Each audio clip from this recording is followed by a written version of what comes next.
رب زدني علما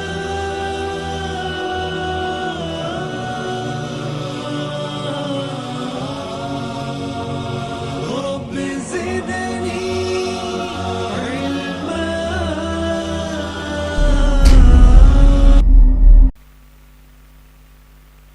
السلام عليكم ورحمة الله وبركاته.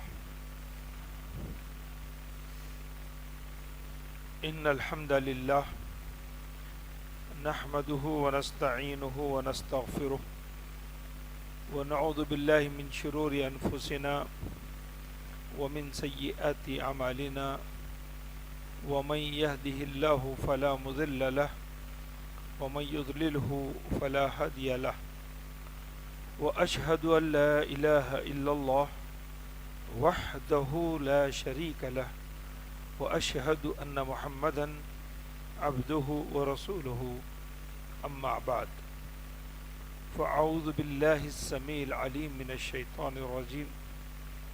يا أيها الذين آمنوا اتقوا الله حق تقاته ولا تموتن إلا وأنتم مسلمون.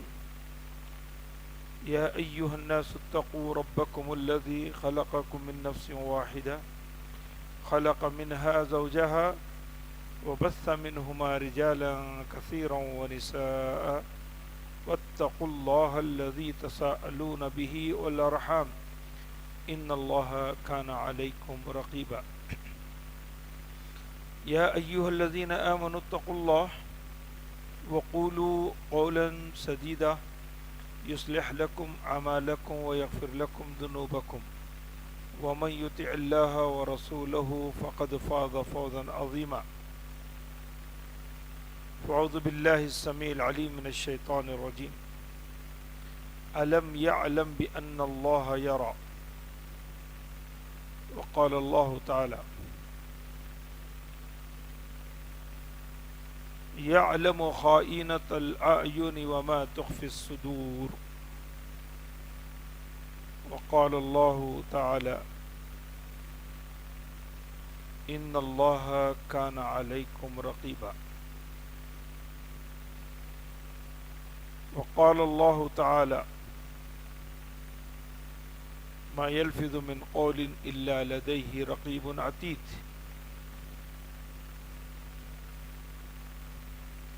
وعن أبي هريرة رضي الله تعالى عنه قال قال رسول الله صلى الله عليه وسلم الإيمان بضع وستون شعبة أعلاها قول لا إله إلا الله وأدناها إماتة الأذى عن الطريق والحياء شعبة من الإيمان. حديث صحيح. رب اشرح لي صدري ويسر لي أمري واحلل عقدة من لساني یفقہ قولی. برادران اسلام، معزز بزرگوں، عزیز نوجوانوں، اسلامی ماں و بہنوں، پیارے بچوں،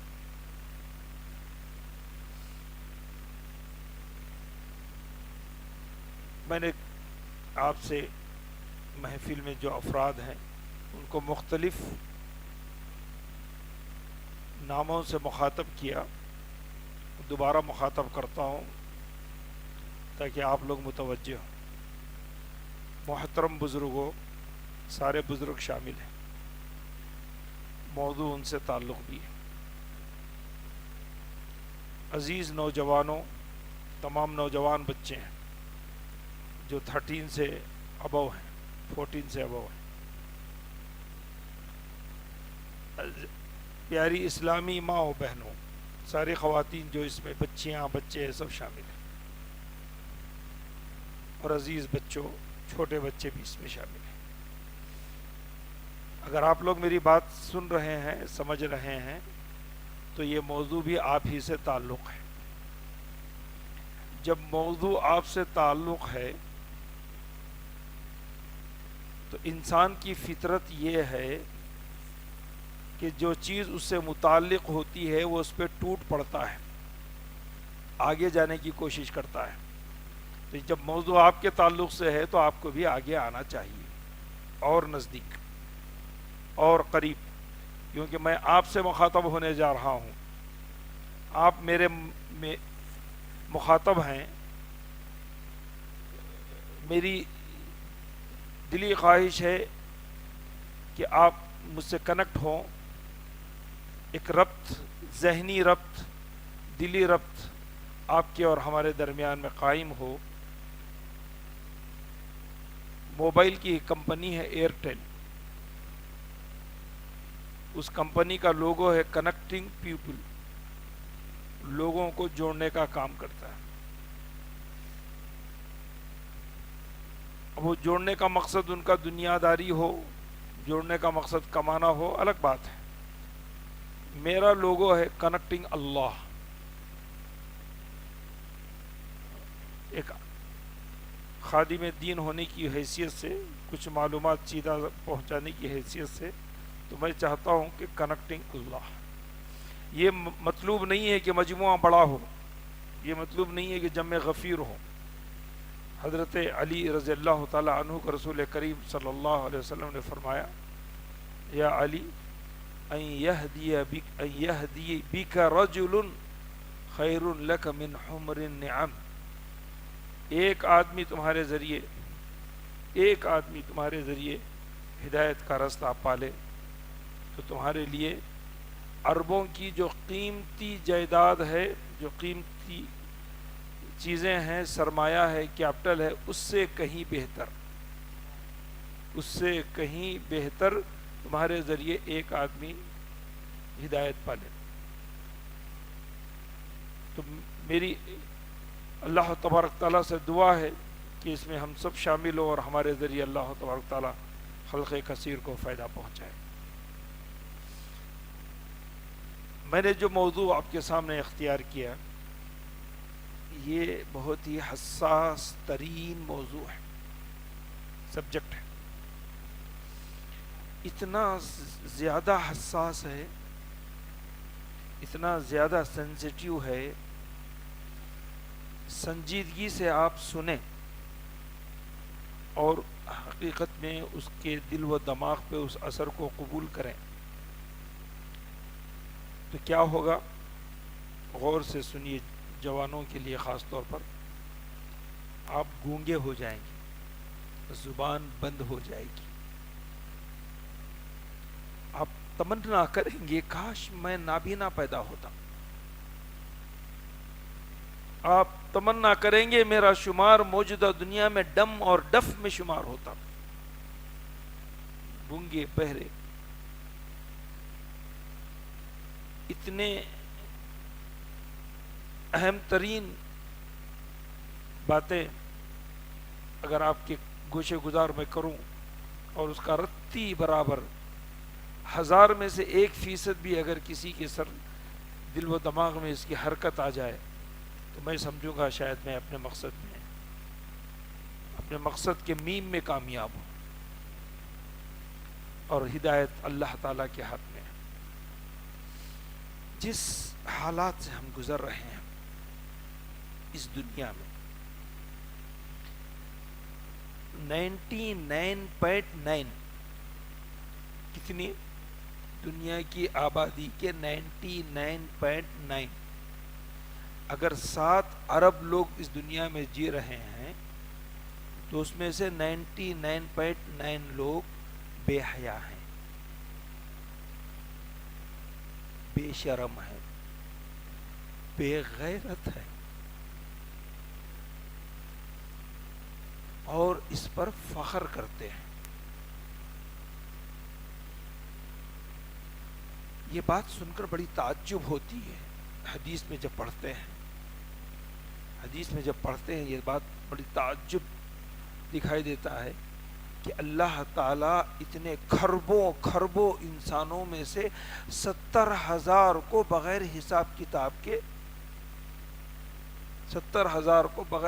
کتاب میں جنت میں ڈالے گا. یہ 70,000 دنیا کی پوری آبادی میں ہم کہتے ہیں آٹے میں نمک کے برابر، آٹے میں نمک کے برابر نہیں، سمندر میں قطرے کے برابر بھی نہیں ہے، بہت چھوٹی تعداد ہے. لیکن یہ ہے کون لوگ؟ یہ ہے کون لوگ؟ یہ یوں سمجھیے جو آج کے 99.9 لوگوں سے جو بچے ہوئے ہیں وہ 70,000 ہیں، موجودہ دور میں، پچھلے دور میں، آنے دور میں، اور یہ سارے باحیا مومن ہیں.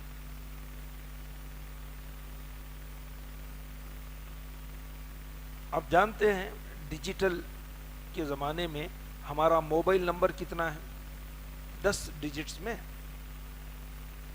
ہمارا موبائل نمبر کتنے ڈیجٹس میں ہے؟ 10 ڈیجٹس میں ہے. 10 ڈیجٹس میں کیوں ہیں؟ دنیا کی آبادی 10 ڈیجٹس کے اندر گھومے گی. اکائی، دہائی، سینکڑا، ہزار، 10,000، لاکھ، 10 لاکھ، کروڑ، 10 کروڑ، ارب، یعنی اب 100 ارب تک آبادی ہو سکتی ہے. جو زمین ہے اس میں اس وقت 7 ارب انسان موجود ہیں، اور اس کی کیپیسٹی اللہ تبارک تعالی اس سے مزید 100 گنا اضافہ ہو سکتی ہے. اس میں 77,000 کروڑ کی اس زمین کے اندر آبادی کی گنجائش رکھا ہے. اس گنجائش کے اندر اس کی تمام سہولیات کے ساتھ، غذاؤں کے ساتھ، اس کے ساتھ، اس کے ساتھ. تو دنیا والوں نے 10 نمبر ڈیجٹس اس لیے رکھے ہیں کہ ہر ایک تک ایک موبائل پہنچے اور کوئی موبائل ایک دوسرے سے نہ ٹکرائے. موبائل پہنچے یہ نہیں ہے، موبائل تو ایک ذریعہ ہے. یہ دروازہ کھلے کہ آپ بے حیائی کے میدان میں ایک پارٹنر بنیں. تو پارٹنر بنانے کا یہ ایک طریقہ ہے. تو آپ جان سکتے ہیں غریب سے غریب ترین ملک بھی کھانے کے مسائل کو بعد میں حل کر رہا ہے، اور وائی فائی کے مسائل کو، 4G کے مسائل کو، 5G کے مسائل کو پریورٹی دے رہا ہے. غریب ترین ممالک جن کی مہینے بھر کی آمدنی $5 نہیں ہے، ان کے پاس بھی 4G اور وائی فائی کی سہولت ہے. افریقہ کے غریب ترین ممالک اس میں شامل ہیں. اس لحاظ سے یہ موضوع اتنا اہم ترین موضوع ہے کہ میں آپ کی توجہ کا طالب ہوں. بحیثیت مومن کیا کردار ہے، اور قرآن نے اس کو کس انداز میں پیش کیا ہے، اور کیا پیشین گوئیاں ہیں، اور کیا ہمارا حال ہے، میں تھوڑا سا اس کی منظر کشی کرنا چاہتا ہوں. سب سے پہلی آیت، قرآن صرف رٹنے کی کتاب، صرف ایک محدود انداز میں اس کو سمیٹنے کی کتاب نہیں ہے، تدبر و تفکر کی کتاب ہے. یہ ایک آیت دیکھیے ہماری ذہن کی کیا کیفیت بناتی ہے. پہلے ہی سورت میں جو نازل ہوئی سورہ علق، اس کی اگلی آیتیں، 5 آیتوں کے بعد جو آیتیں بتائی گئی ہیں، اس میں اسی وقت یہ متنبہ کر دیا گیا وحی کے شروع ماحول میں، الم یعلم بان اللہ یرا، کیا وہ نہیں جانتا کہ اللہ تبارک تعالی دیکھ رہا ہے. یہ اس ماحول میں بات بتائی گئی جہاں 360 بت ہیں، اور اس کے علاوہ کئی بت ہیں، کفر کا ماحول ہے، اور اللہ کے رسول پر وحی نازل ہو رہی ہے. خود اللہ کے رسول اور دیگر سب مخاطب ہیں. الم یعلم بان اللہ یرا، تمہاری کیا کارستانیاں ہیں، تم یہ سمجھتے ہو کہ تم اپنی کارستانیوں میں آزاد ہو؟ ایسا نہیں ہے. کہ ان اللہ یرا، اللہ اس کو دیکھ رہا ہے. اللہ اس کو دیکھ رہا ہے، یہ دھمکی ہے. سمپل سے انداز میں یہ دھمکی ہے. ہم بچوں کو گھر میں کہتے ہیں بیٹا دیکھ رہا ہوں میں، کافی ہے بچے ایکٹیو ہو جاتے ہیں، متنبع ہو جاتے ہیں لفظ. ہاں دیکھ لیا میں. الم یعلم بان اللہ یرا، ہر شخص اس کا مخاطب ہے. کتنا مخاطب ہے؟ اپنے نفس کی ہر حرکت سے پہلے وہ اس کا مخاطب ہے. کیا سوچتا ہے، کیا بات کرتا ہے، کیا دیکھتا ہے، کیا کھاتا ہے، کیا سنتا ہے. یہ آیت حیا کے لیے سب سے بڑی آیت ہے. یہ آیت نہ سمجھے تو انسان بے حیائی کا کام کرے گا. الم یعلم بان اللہ یرا، کہ وہ نہیں جانتا کہ اللہ دیکھ رہا. جب ایک تہدید، دھمکی، عقبہ بن ابی معیط، ابو جہل، ابو لہب جیسے لوگ سامنے ہیں، ان کی کارستانیاں ہیں، اور قرآن ان سے مخاطب ہو رہا ہے. الم یعلم بان اللہ یرا، تمہاری پلاننگ، تمہاری سوچ، تمہاری حرکت، ہر چیز پر اللہ کی نظر ہے. مزید وضاحت سورہ غافر کی آیت نمبر 19. یعلم خائنۃ الاعین وما تخفی الصدور. آنکھوں کی خیانت اللہ تعالی جانتا ہے. یہ بہت چھوٹا لفظ ہے، ہم جس کو آنکھ سمجھتے ہیں. میڈیا والے اس کیمرے کو تیسری آنکھ بولتے ہیں. جاسوس کو آنکھ عربی میں کہا گیا ہے عین. پانی کے چشمے کو عین کہا گیا ہے. اللہ تبارک تعالی ہماری آنکھوں کی حرکتوں پر نظر رکھے ہوئے ہیں.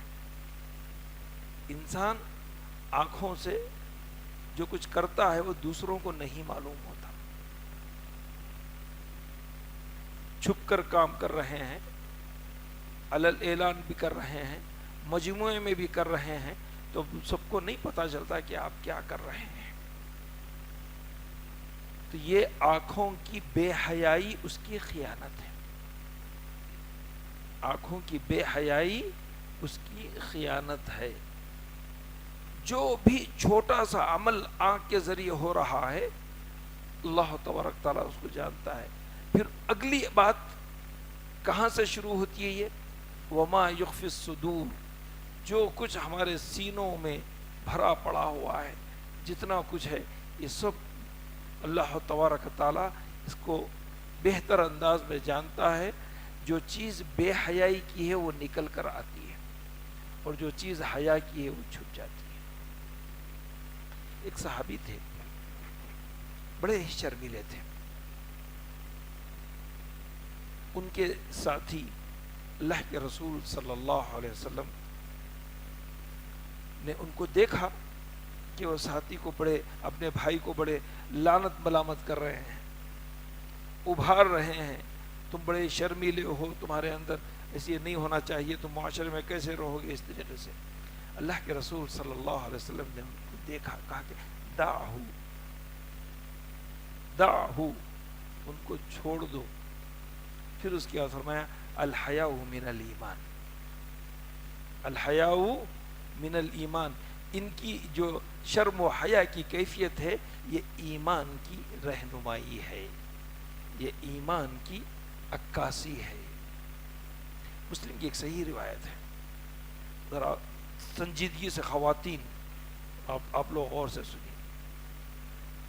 الحیاء والایمان، الایمان والحیاء قرینا معا. حیا اور ایمان ساتھ ساتھ جوڑ دیے گئے ہیں، ایک دوسرے کو الگ نہیں کیا جا سکتا. قرینا، قرین کہتے ہیں ساتھی کو. ایمان اور حیا ایک دوسرے کے ساتھی ہیں. اذا رفع احدهما رفع الاخر، یا اذا رفع احدهما رفع الاخر. اگر ان دونوں میں سے ایک اڑ گیا، ایک ضائع ہو گیا، دوسرا خود بخود ضائع ہو جاتا ہے. دونوں میں اگر ایمان گیا تو حیا چلی گئی، حیا چلی گئی تو ایمان کمزور پڑ گیا. دونوں ضروری ہے. جو حدیث، صحیح حدیث میں نے آپ کے سامنے پڑھی، اس پہ دیکھیے 3 سبجیکٹ ہیں. اس حدیث میں 3 سبجیکٹ ہیں. ایمان کے 60 سے زیادہ حصے ہیں، شعبے ہیں، ڈپارٹمنٹ ہے، فیکلٹیز ہیں، قسمیں ہیں. اس کا تصور ہمارے پاس بڑا محدود ہے. ہم شعبے کا ٹرانسلیشن عام طور پر ڈپارٹمنٹ بول کے کرتے ہیں یا فیکلٹی بول کر کرتے ہیں. یہ دنیاوی تصور ہے، ناقص تصور ہے. یہ ایمان کتنی بڑی دولت ہے، اس کو کیسے تقسیم کیا جا سکتا ہے، یہ ذہن کو سمیٹنے والی کیفیت نہیں ہے. یہ لامحدود کیفیت ہے، لامحدود کیفیت ہے. کیونکہ ایمان سے بڑی کوئی دولت نہیں ہے اور ایمان سے بڑا کوئی مقام و مرتبہ نہیں ہے. یہ کائنات کا وجود ایک انسان کے ایمان پر بھی قائم ہے. تو آپ تصور کر سکتے ہیں کہ ایمان کا کیا مقام و مرتبہ ہے. تو اس کے 60 شعبوں میں سے 60 سے زیادہ یا 70 سے زیادہ شعبے، جس کا تحلیل کرنا، اس کی منسٹری بنانا یا اس کو کرنا ایک محدود انداز میں ہوگا. بہت بڑا ڈپارٹمنٹ ہے. اس میں سب سے پہلا ذکر اللہ کے رسول صلی اللہ علیہ وسلم نے توحید کا کیا. قول لا الہ الا اللہ افضلها اعلاها، سب سے بڑا ذکر. توحید تعلق دل سے، توحید کا تعلق دل سے ہے. توحید کا تعلق زبان سے ہے. توحید کا تعلق انسانی اعضاء سے ہے. الایمان بالقلب، بتصدیق القلب و باقرار اللسان و بالجوارح. دوسرا جو مرحلہ بتایا گیا ہے وہ ویلفیئر ہے. ویلفیئر کا کام ہے جو عالمی پیمانے پر ایمان کا آخری حصہ اس کو کہا گیا. اور تعجب کی بات ہے، تعجب کی بات ہے، ظالم ممالک، ظلم کی انتہا کرنے والے ممالک جیسے اسرائیل ہے، جیسے امریکہ ہے، جیسے فرانس ہے، جیسے انگلینڈ ہے، جن کی تاریخ سیاہ ہے، ایسے ممالک ویلفیئر کا کام کر کر دنیا کے اندر معزز و مکرم کہلائے ہیں. معزز و مکرم کہلائے ہیں ویلفیئر کا کام کر کے، جو ایمان کا ادنا ترین حصہ ہے. اور اس کے بعد الگ سے اللہ کے رسول صلی اللہ علیہ وسلم نے فرمایا الحیاء شعبۃ من الایمان. جو باتیں ایمان کے تعلق سے کہی گئی ہیں، حیا کے تعلق کو بھی اسی سے جوڑا گیا ہے. الحیاء شعبۃ من الایمان، حیا دل سے ہوتی ہے. جو دل مردہ ہے وہ انسان بے حیا ہے.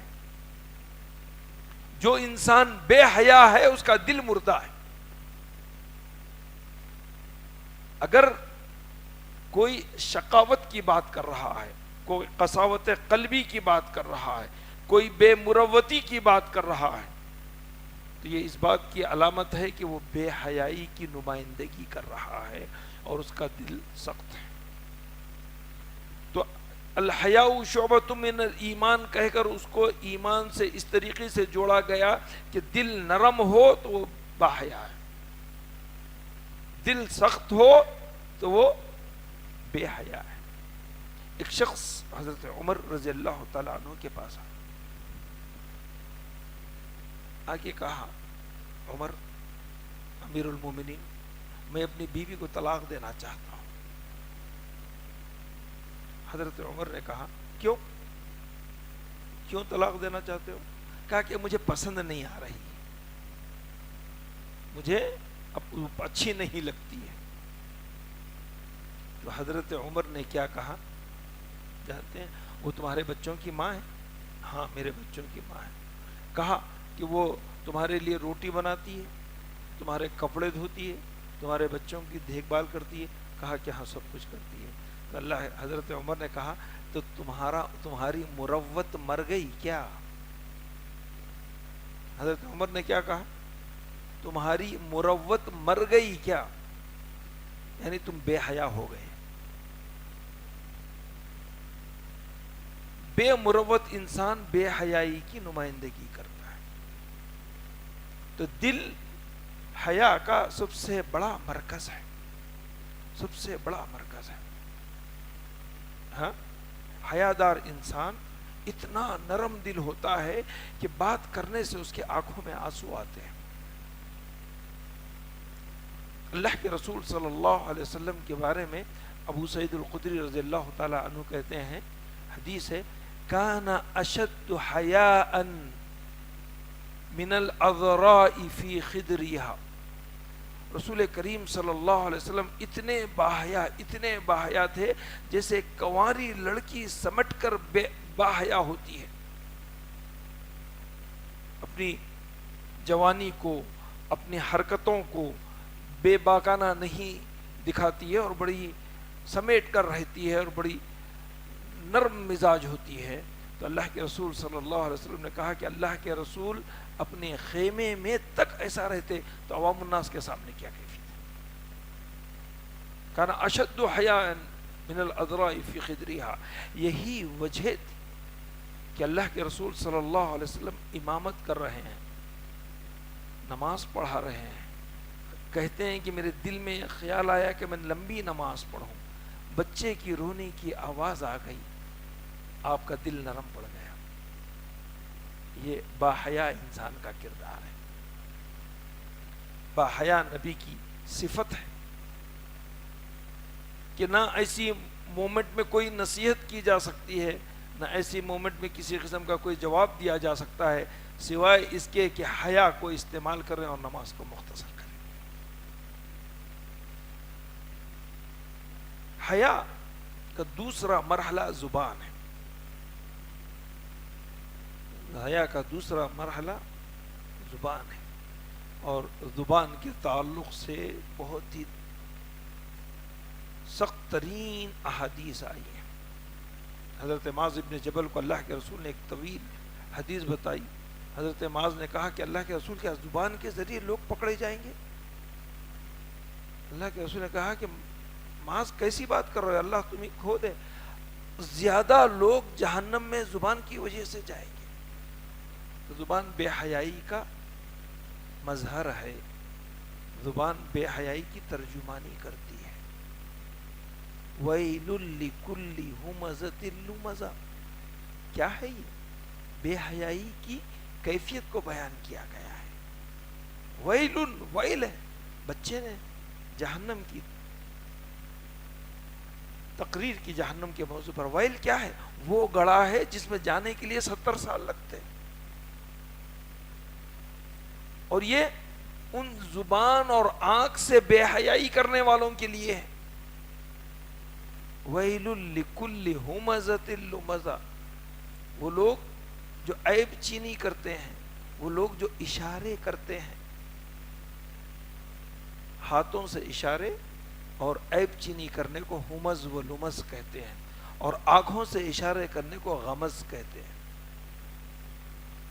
تو ویل بے حیائی کی تعریف قرآن نے کہا کہ ان کا انجام بے حیائی زبان کو استعمال کرنے والوں کا یہ ہے۔ بے حیائی ہے کیا؟ حضرت عمر بن العاص، غور سے سنیے، بہت ذہین ترین صحابی، بہت ہی ذہین ترین، لوگ ان کی ذہانت کو دیکھ کر کہتے تھے یہ عرب کی لومڑی ہے، ان کی ذہانت، ان کی چالیں، ان کی گفتگو، ان کا انداز عرب کی لومڑی کہا جاتا تھا۔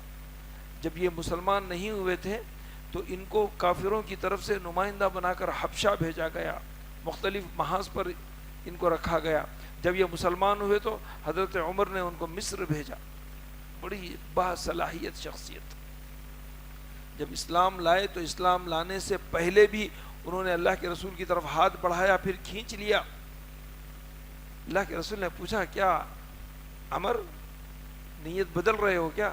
کہا کہ نہیں اللہ کے رسول ایسی بات نہیں ہے، لیکن آپ ذرا مجھے یہ یقین دلائیے کہ اسلام لانے سے پہلے میرے جو کارنامے ہیں کہیں اس کا حساب کتاب تو نہیں ہوگا، کہیں اس کے بارے میں پوچھ تو نہیں ہوگی؟ حضرت اللہ کے رسول صلی اللہ علیہ وسلم نے فرمایا یا عمر الاسلام یہدم ما کان قبلہ، اسلام لانے سے پہلے تمہارے جو اعمال تھے وہ کل عدم قرار دیے جائیں گے، اس کی پوچھ گچھ نہیں ہوگی، اب یہاں سے تمہاری نئی زندگی۔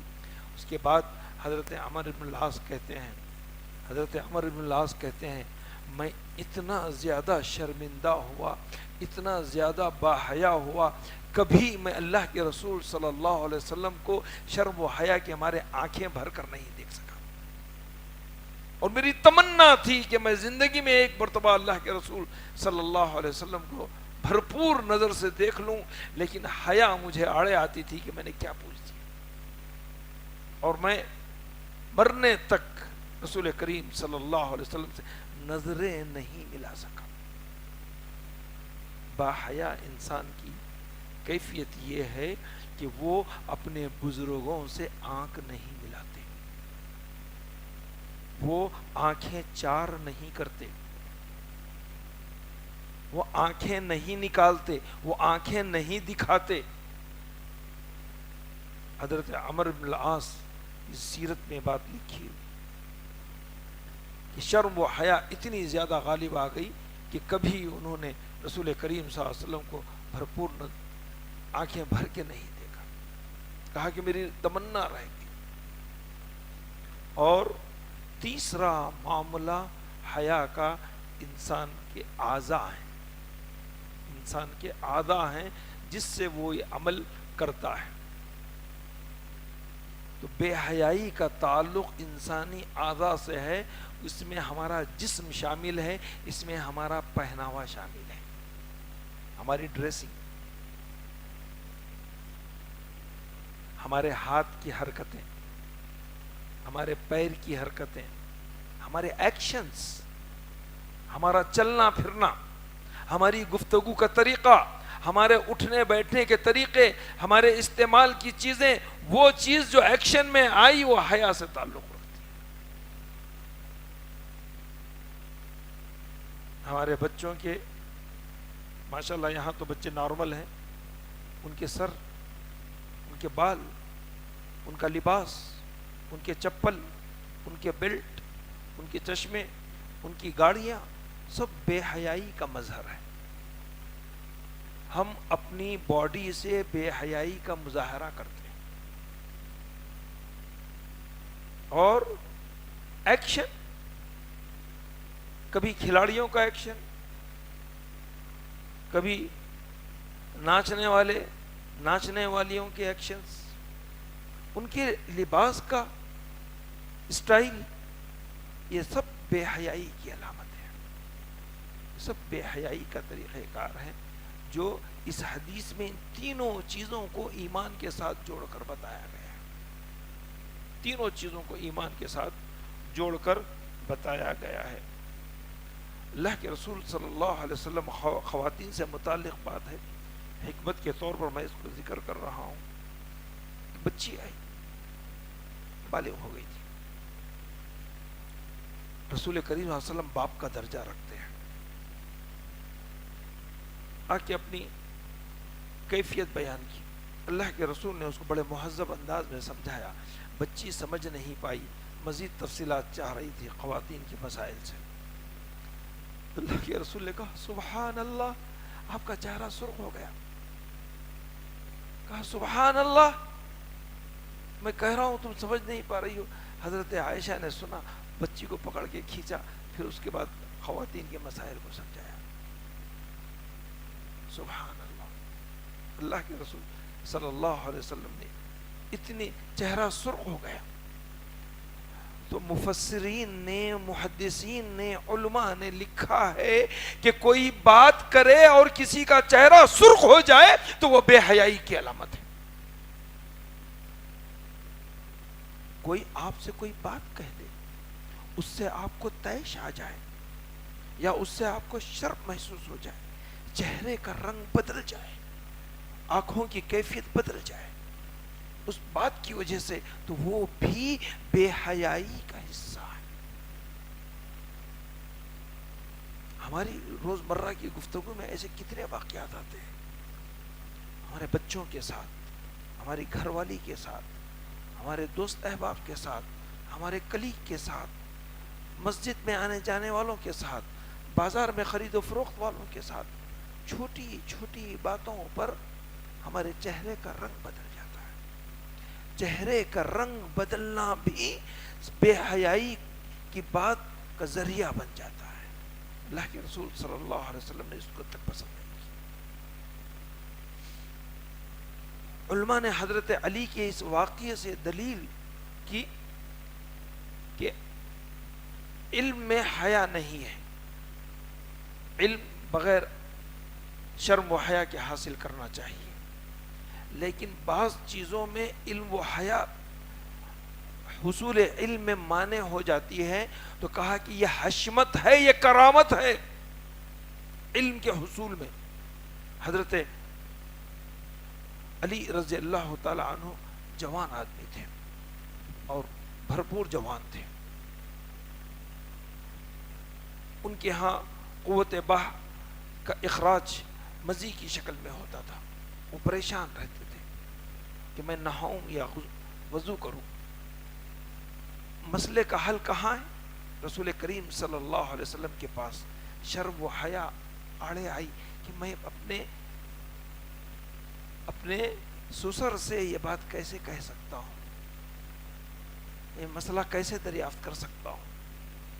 غیرت، حشمت، کرامت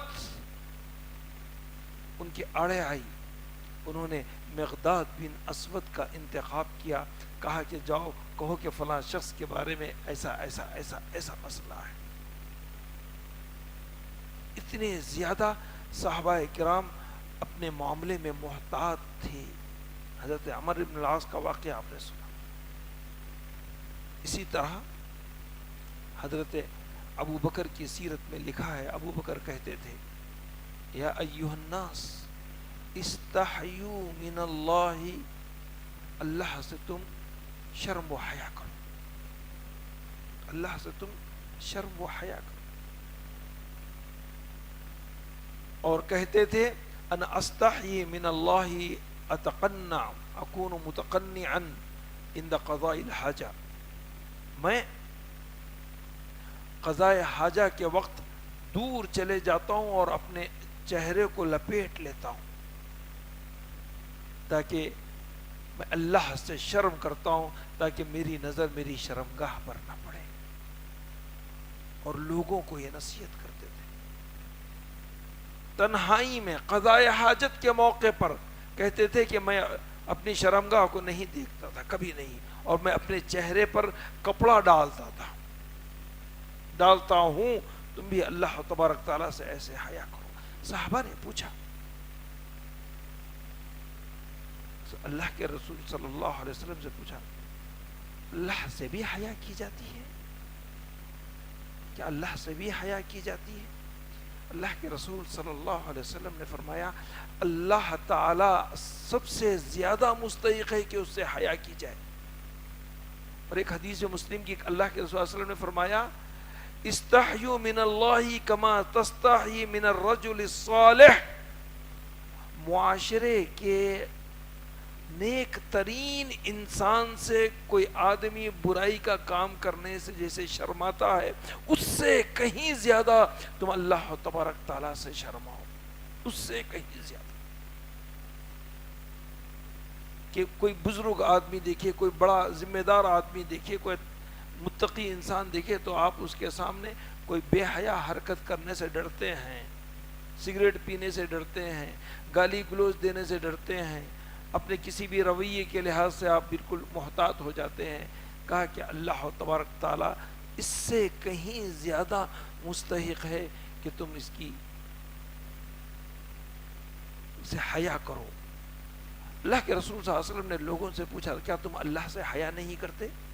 صحابہ سے پوچھا الا تستحیون من اللہ، کہا کہ نعم یا رسول اللہ بلا نستحیی من اللہ، ہم اللہ سے شرم و حیا کرتے ہیں۔ کہا کہ کیسے؟ کہا کہ تم جس طریقے کی شرم و حیا کی بات کر رہے ہو وہ شرم و حیا نہیں ہے۔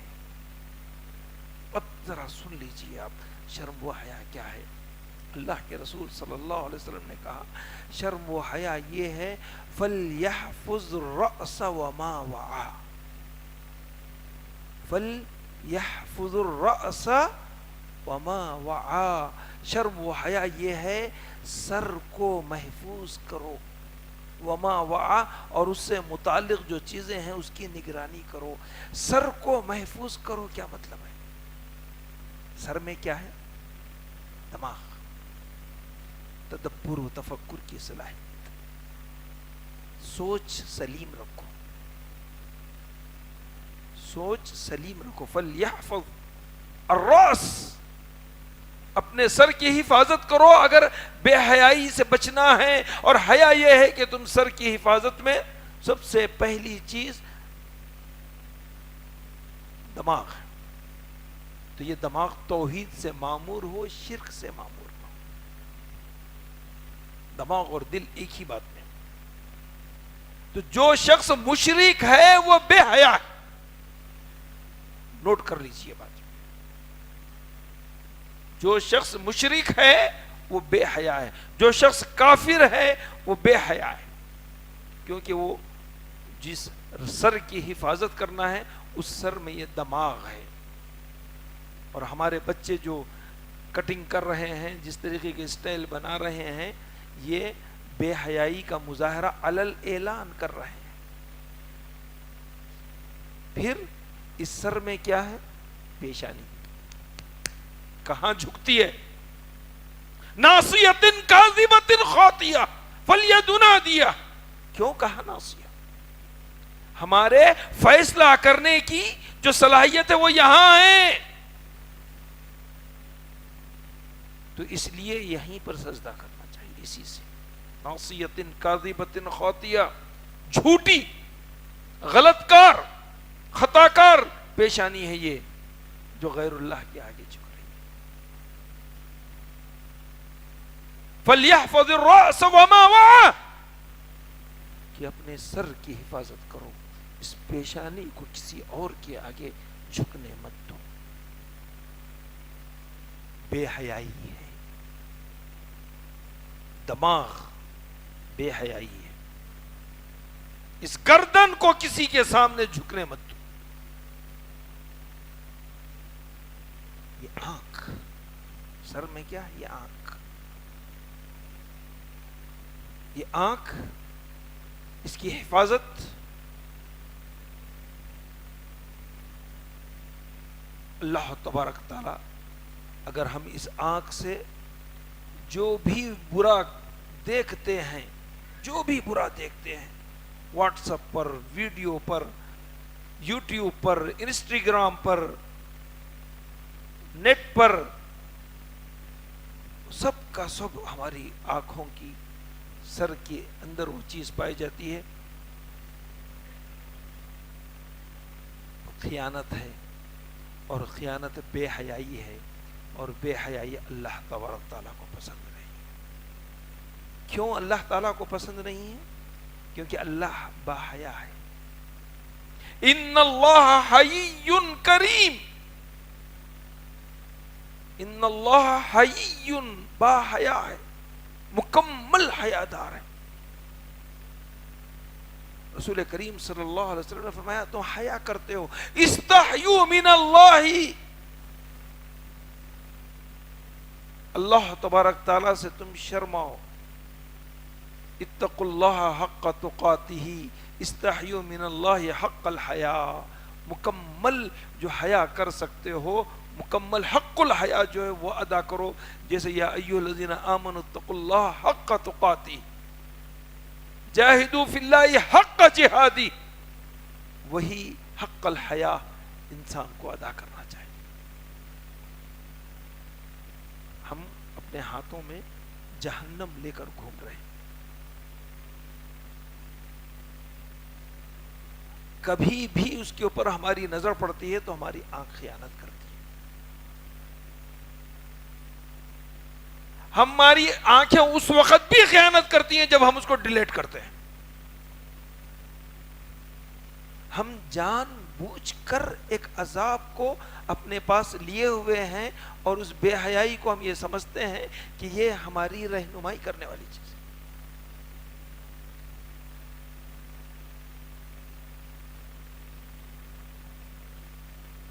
جس آدمی کے گھر کے دیگر اخراجات پر پیسے کم پڑتے ہیں لیکن اس کو موبائل کے لیے پیسے برابر مہیا ہو جاتے ہیں. گویا ہم اپنی بے حیائی کا انتظام اپنی اولاد کے لیے، اپنے گھر والوں کے لیے، خود کے لیے کرتے ہیں. رسول کریم صلی اللہ علیہ وسلم نے فرمایا کہ سر کی حفاظت کرو. حق الحیا یہ ہے، حق الحیا یہ ہے کہ سر کی حفاظت کرو. سر کی حفاظت میں آنکھ ہے، آنکھ کی خیانت بے حیائی ہے. کان ہے، کان ہے، سننے کی کیفیت کب سے ہے انسان میں آپ جانتے ہیں؟ اس کی پیدائش سے پہلے سے سننے کی صلاحیت ہے. ماں کے پیٹ میں جب وہ علقہ ہوتا ہے تو اللہ تبارک تعالی پہلے اس کو سماعت عطا کرتا ہے، بعد میں بصارت عطا کرتا ہے. پہلے سماعت عطا کرتا ہے. ماں گانے سنتی ہے، بچہ گانے سنتا ہے. ماں تلاوت کرتی ہے، بچہ تلاوت سنتا ہے. ماں لڑائی جھگڑا کرتی ہے، بچہ وہ لڑائی جھگڑا فہم کرتا ہے. اور زندگی میں پیدا ہونے کے بعد سے وہ سنتا ہی رہتا ہے جب تک اس کو بولنا نہیں آتا. اور جب بچے بولنے کے قابل ہوتے ہیں، ان کی ضروریات کو ہمیں سمجھنے کی ضرورت ہوتے ہیں، ہمارے پاس وقت نہیں ہوتا ہے کہ ہم ان کو سنیں. لا یعنی چیزیں سنتے ہیں.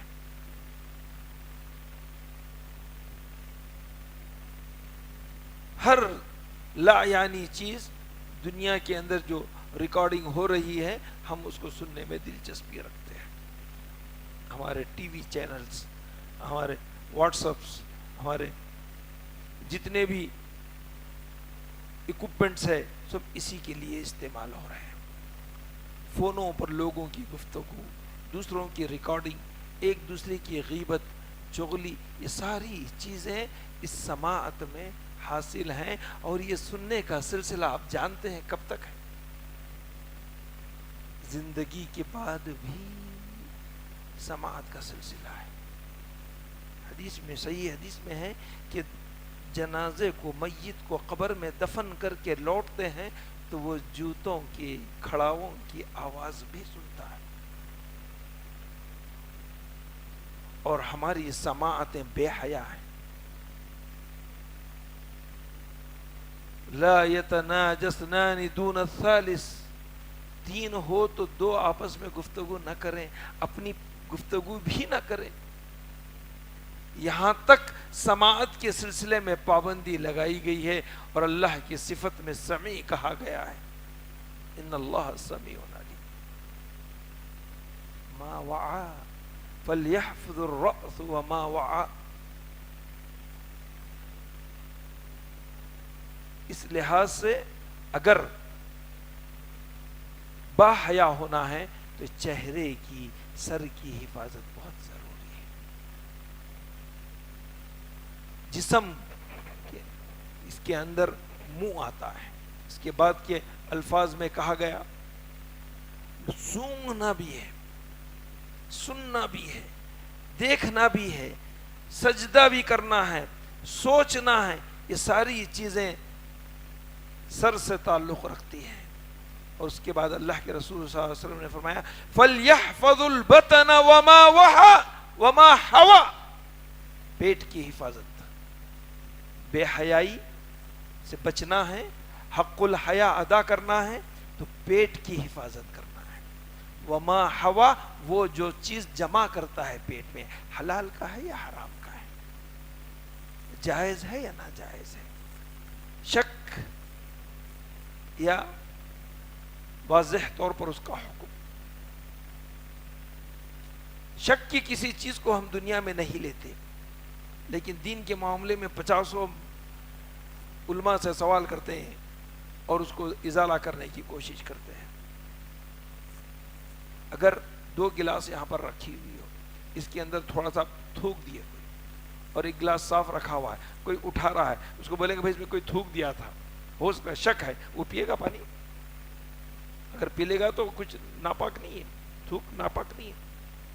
لیکن انسان احتیاط کرتا ہے اپنی ذات کے لیے, دین کے لیے ایسی احتیاط نہیں کرتا. فَلْيَحْفُظُ الْبَطْنَ وَمَا وَعَى وَمَا حَوَى, کہ اس پیٹ کی پرورش کیسے ہو رہی ہے. ہماری اولاد ہمارے خلاف کیوں ہے؟ ہماری اولاد سازشوں کا شکار کیوں ہو رہی ہے؟ کیونکہ ان کی تربیت حلال رزق سے نہیں ہوئی, کہیں نہ کہیں کوئی نہ کوئی رکھنا پڑ گیا. آپ جانتے ہیں, میری مائیں سن لیجئے, صحابیات کا ماحول کیسا تھا. صحابیات کا ماحول یہ تھا کہ وہ اپنے شوہروں کو کہا کرتی تھیں جب سویرے نوکری تلاش کرنے, رزق تلاش کرنے, مزدوری کے لیے نکلتے تھے, تو کہتے تھے دیکھیے حلال کمائی لا کر ہمارے پیٹوں میں ڈالنا, حلال کمائی لا کر ہمارے پیٹوں میں ڈالنا, اگر نہیں نوکری ملی, نہیں کام ملا تو واپس آ جانا, لیکن حرام کا لقمہ ہمارے پیٹ میں نہیں ڈالنا. ہم اس دنیا کی تکلیف برداشت کر سکتے ہیں, جہنم کی آگ نہیں برداشت کر سکتے. صحابیات اپنے شوہروں کو نصیحت کر کر بھیجتی تھی, خواہشات کر کے نہیں بھیجتی تھی کہ آتے ہوئے تمہارے ساتھ 2-4 بیگ ہو اور اس کے اندر فلاں فلاں کی ضروریات تکمیل ہو. نہیں, کہا کہ ہمارے لیے حلال کا نوالا تلاش کر کے لاؤ, حرام کے نوالے سے ہمارے پیٹ مت بھرو. اگر حلال کا نوالا مل رہا ہے تو ہم کھائیں گے, حرام کے نوالے کو ہم خیر بات کہیں گے, وہ تکلیف برداشت کر لیں گے. یہ حیا ہے, یہ حیا ہے عورتوں کی حیا. آپ جانتے ہیں صحابہ کرام کی سیرتوں کو جو پڑھیں گے, ایک ایک پہلو پر غور کریں. اللہ کے رسول صلی اللہ علیہ وسلم کی تربیت یافتہ تھے. حضرت علی کا قصہ سنایا میں نے. آپ جانتے ہیں حضرت علی کبھی بیٹھ کر نہیں نہائے, کبھی بیٹھ کر نہیں نہائے, ان کی سیرت میں لکھا. کیوں؟ بے حیائی کی ڈر سے. بے حیائی ان کو پسند نہیں تھی کہ کھڑے رہیں گے تو کسی کی نظر پڑے گی, جسم کے اعضاء دوسرے دیکھیں گے, خود اپنے اعضاء پر نظر پڑے گی, تو بیٹھ کر نہاتے تھے. ابو موسیٰ اشعری رضی اللہ تعالی عنہ کی سیرت میں لکھا ہے کہ وہ رات میں نہاتے تھے, دن میں نہیں نہاتے تھے. اور رات میں اس طریقے کی لیٹرنگ کا کوئی سسٹم نہیں تھا کہ اپنے جسم پر نظر نہ پڑے, اپنا جسم بے حیائی کا شکار نہ ہو. یہ احتیاطات صحابہ کرام کی تھی. اسلام ان کو حیا کا اتنا اعلیٰ و اونچا مقام عطا کیا تھا کہ وہ اپنے رویے میں بڑے محتاط تھے, بہت محتاط تھے. رسول کریم صلی اللہ علیہ وسلم کمرے میں تشریف فرمائے, حجرہ شریفہ میں, حضرت عائشہ کے کمرے میں ہیں. ابو بکر صدیق رضی اللہ تعالیٰ عنہ بیٹھے ہوئے ہیں, آپ نیم دراز ہیں, آپ کا تھوڑا سا گھٹنا دکھائی دیتا ہے. اسی درمیان میں حضرت عمر رضی اللہ تعالیٰ عنہ آتے ہیں, اندر داخل ہونے کی اجازت طلب کرتے ہیں. آپ کو اجازت دی جاتی ہے, ان سے گفتگو ہوتے رہتی ہے. اسی درمیان میں حضرت عثمان آتے ہیں. حضرت عثمان رضی اللہ تعالیٰ عنہ جیسے ہی آتے ہیں, آنے کی اجازت طلب کرتے ہیں, تو اللہ کے رسول کہتے ہیں کہ ٹھہرو, ابھی عثمان کو مت بلاؤ. اور آپ جو ٹیک لے کر بیٹھے ہوئے تھے اپنی ازار کو سیدھا کرتے ہیں اور مرتب ہو کر بیٹھ جاتے ہیں. پھر اس کے بعد حضرت عثمان کو آپ اندر آنے کی اجازت دیتے ہیں. اس سے پہلے 2 شخصیتیں, دونوں آپ کے سسر, رشتے کے لحاظ سے بڑے محترم, اور حضرت عثمان چھوٹے اور داماد, آپ بڑے احترام سے بیٹھتے ہیں. صحابہ حضرت عمر پوچھتے ہیں اللہ کے رسول یہ کیا معاملہ ہے؟ حضرت عثمان کے ساتھ اتنا زیادہ اہتمام کس بات کا؟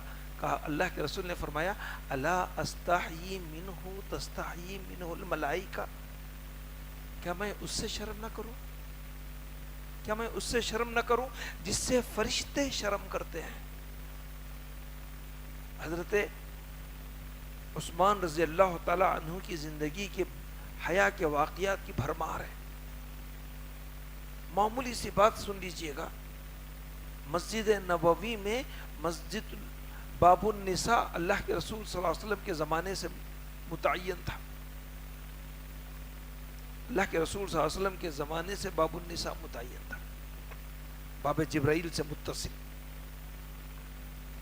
جس طرف صفہ تھا، حضرت عثمان رضی اللہ تعالی عنہ کہتے ہیں کبھی کبھی کبھی میں نے اس دروازے کی طرف نظر اٹھا کر نہیں دیکھی اور نہ میں اس راستے سے گزرا. حضرت عثمان رضی اللہ تعالی عنہ کی حیاداری کا اندازہ لگا لیجیے. کبھی میں اس راستے سے نہیں گزرا جس کے اندر جہاں سے عورتیں گزرتی تھی.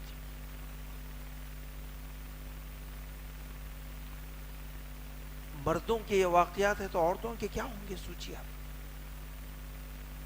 ام المومنین عائشہ رضی اللہ تعالی عنہ کہتی ہیں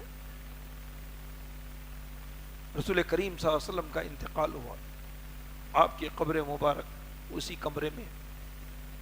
پھر اس کے بعد ابو بکر کا انتقال ہوا، ابو بکر کی قبر بھی اسی کمرے میں ہے.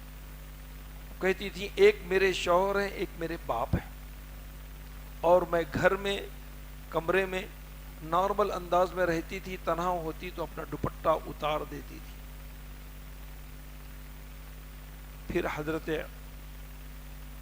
عمر رضی اللہ تعالی عنہ کی شہادت ہوئی، انہوں نے وہاں دفن ہونے کی خواہش کی، ام المومنین نے اجازت دی. اس کے بعد ام المومنین عائشہ رضی اللہ تعالی عنہ کہتی ہیں حضرت عمر کے دفن ہونے کے بعد میں اپنے سر سے کبھی دوپٹہ نہیں اتاری. حضرت عمر کی قبر ہے، حضرت عمر نہیں ہے، حضرت عمر مدفون ہیں. حضرت عائشہ کہتی ہیں کہ میری غیرت گوارا نہیں کی، پہلے میرے شوہر میرے باپ تھے، اب میرے لیے ایک اجنبی مرد ہے، ان کی قبر ہے اور میں اپنے سر سے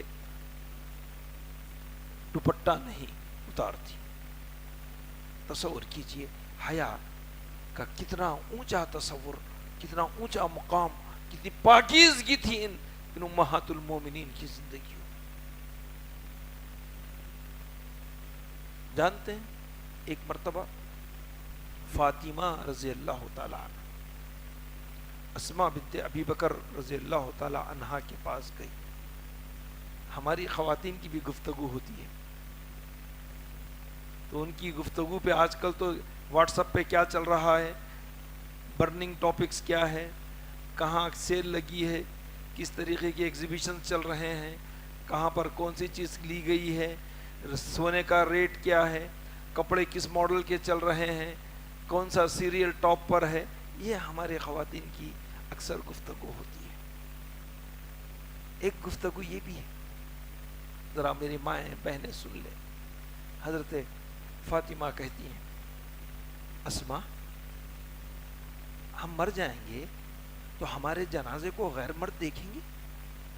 جب ہمارا جنازہ اٹھایا جائے گا تو اس پر غیر محرموں کی نظریں پڑیں گی، مرد دیکھیں گے، یہ تو بڑا برا ہوگا.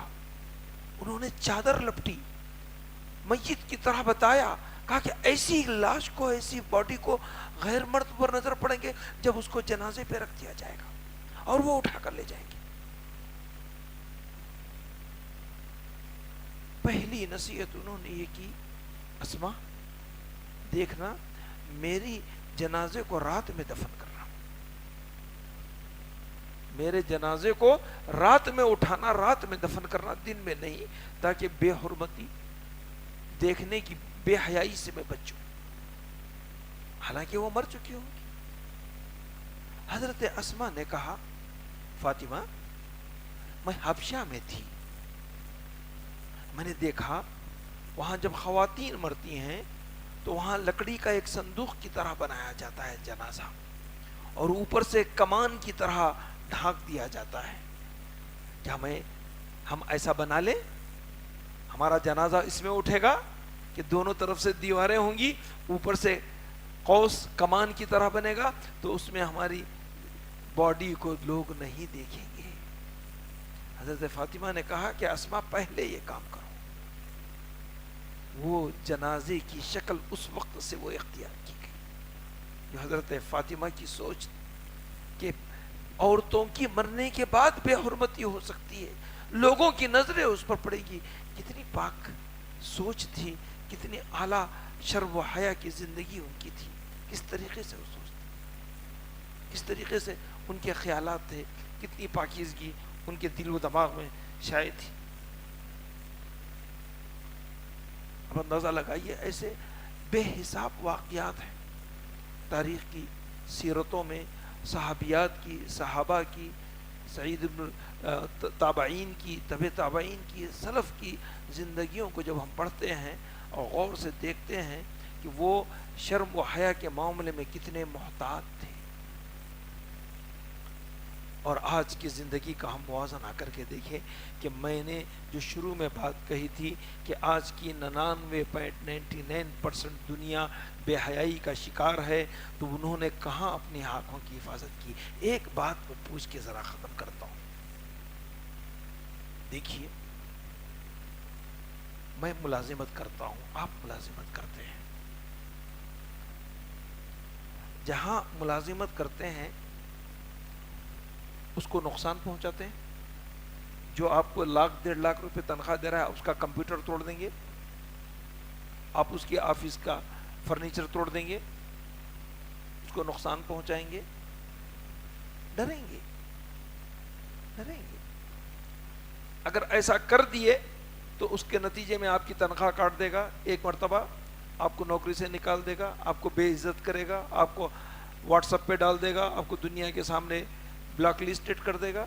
انسان کے معاملے میں یہ ایکشن لیتا ہے. اب ذرا غور کیجیے، اللہ تبارک تعالیٰ نے کتنی نعمتیں ہمیں دی. اگر اللہ تعالیٰ یہ قانون بنا دے کہ تم برائی کو دیکھو تو تمہاری روشنی چلی جائے گی، کیا ہوگا؟ ہم سب اندھے ہو جائیں گے. اللہ نے یہ بتا دیا کہ یہ نعمت میں نے قرآن کی تلاوت کے لیے دی، میں نے یہ نعمت اللہ کی نعمتوں کو دیکھ کر شکر ادا کرنے کے لیے دی، اور تم ننگی فلمیں دیکھتے ہو، تم بے گندے کام کرتے ہو. اور یہ آنکھ کی روشنی اگر چھین لی جائے گی تو شہر میں کوئی بینا رہے گا. کیا آپ نے کبھی نابینا سے شکایت سنی کہ اس نے کسی عورت کو چھیڑا ہے؟ کسی نے کسی عورت کی ننگی تصویریں دیکھی ہیں؟ کسی گونگے سے آپ نے سنا کہ اس نے کسی کو گالی دی ہے؟ بے حیائی کا کتنا کہ جس ذات نے کہا علم یعلم بان اللہ یرا، اس کی دی ہوئی آنکھوں کی نعمت سے ہم دنیا کو خائن کر رہے ہیں، اس کی بے حیائی کا مظاہرہ کر رہے ہیں. کیا یہ آنکھیں زندہ رہنے کی، بینائی کی مستحق ہے؟ کیا یہ زبان بھی بولنے کی مستحق ہے؟ جب ہم اللہ اکبر کہتے ہیں، اس سے بڑا کوئی کلمہ ہے؟ اس سے بڑی کوئی آواز ہے؟ اس سے بڑا کوئی اعلان ہے؟ اللہ بڑا ہے، ہر چیز میں بڑا ہے، قدرت میں بڑا ہے، خلق میں بڑا ہے، کائنات میں بڑا ہے، ہر ذرے پر اس کی حکومت ہے، مالک الملک ہے، رب السماوات والارض ہے، فالق الحب والنوا ہے. اللہ اکبر کہنے کے بعد ہم شرک کے کلمات کہیں، کہنے کے بعد اسی زبان سے گالی برتے. جس برتن میں آپ کھاتے ہیں کبھی اس میں کچرا اٹھایا؟ کبھی اس میں بچوں کی گندگی اٹھائی؟ اگر کوئی آپ کے سامنے ایک برتن میں کچرا اٹھا کر وہی برتن آپ کے سامنے لا کر رکھ دے گی تو آپ کا ریئیکشن کیا ہوگا؟ اللہ کا ریئیکشن کیا ہوگا جب ہم اللہ اکبر کہتے ہیں، لا الہ الا اللہ کہتے ہیں، پھر ساتھ ہی کسی کو ماں بہن کی گن بھی دیتے ہیں، غیبت کرتے ہیں، چغلی کرتے ہیں؟ تو یہ بے حیائی نہیں؟ ہمارے جسم کے ایک ایک اعضاء پر اللہ کا کتنا عظیم احسان ہے، ہم کاؤنٹ نہیں کر سکتے، گمان نہیں کر سکتے۔ یہ موضوع اتنا آسان نہیں ہے میرے بھائی، سمجھنے کے لیے، بچوں کے لیے، جوانوں کے لیے، بوڑھوں کے لیے۔ ہماری عمر میں لوگ چڑچڑے ہو جاتے ہیں، کبھی بی پی کا شکار، کبھی شوگر کا شکار، کبھی ہارٹ کا پرابلم، کبھی گھریلو مسائل، کبھی نافرمانیاں اولاد کی، کبھی گھر کے قصے جھگڑے، انسان چڑچڑا ہو جاتا ہے، کیا کچھ نہیں بک دیتا۔ کیوں کہا گیا حدیث میں؟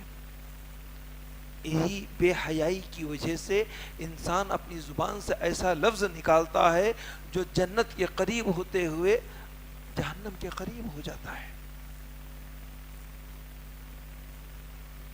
جو جہنم کے قریب ہوتا ہے وہ جنت کے قریب ہو جاتا ہے۔ بے حیائی، حضرت ابن قیم نے کہا جس نے بے حیائی کو دنیا میں کنٹرول کر لیا آخرت میں کامیاب ہو گیا۔ اور قاضی ایاز بن فضیل نے کہا بے حیائی قسوت قلب سے آتی ہے، سخت دلی سے آتی ہے۔ قاضی ایاز کی آخری بات، حج کو گئے، عرفات کا میدان کس لیے؟